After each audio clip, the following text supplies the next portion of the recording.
Alright, so welcome back. It has been 8 months and 3 days since I made that 3-pound wheel of Parmesan cheese, and it is time to finally take it out of its package and see how we did. Alright, so there she is. There she's been for this entire 8 months. And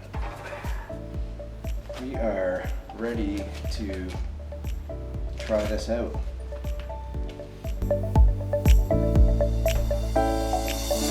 Alright, so here we go. It's always a little bit nerve-wracking because that's 8 months of waiting to see how it turns out.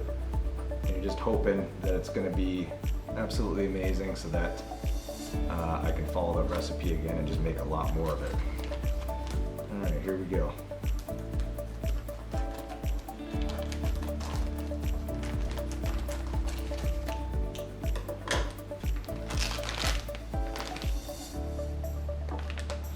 Strong smell.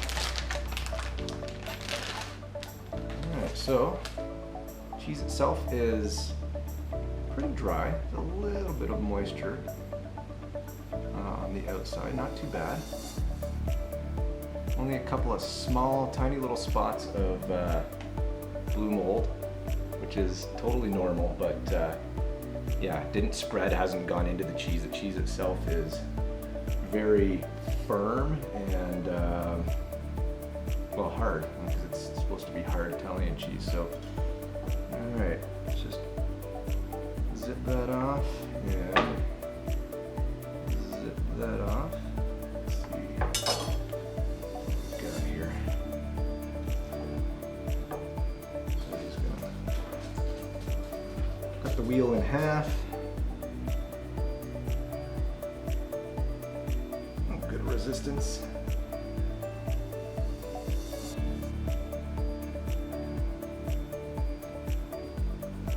Yeah. Definitely hard cheese. Alright, what do we do? Alright. Not bad. So, looks pretty good on the inside too. You can see there's a pretty decent rind right along there, and then in the center you have this, it's still quite hard, but almost softer side to it.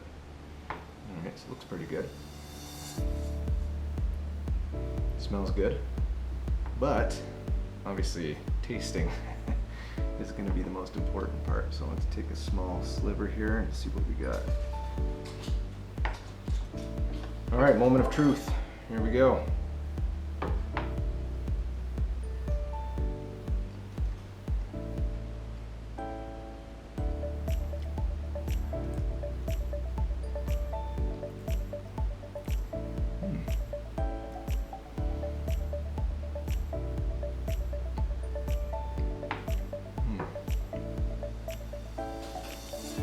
Consistency is perfect. Slightly on the bitter side.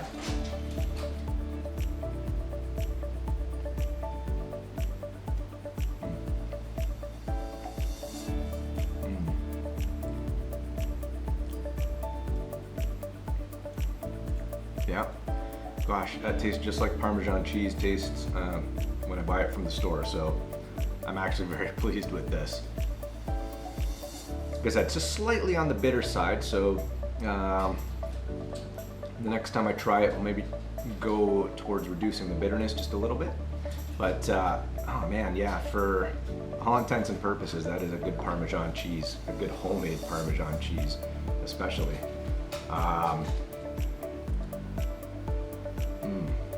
Yeah. Let's try some with a little bit of cracker.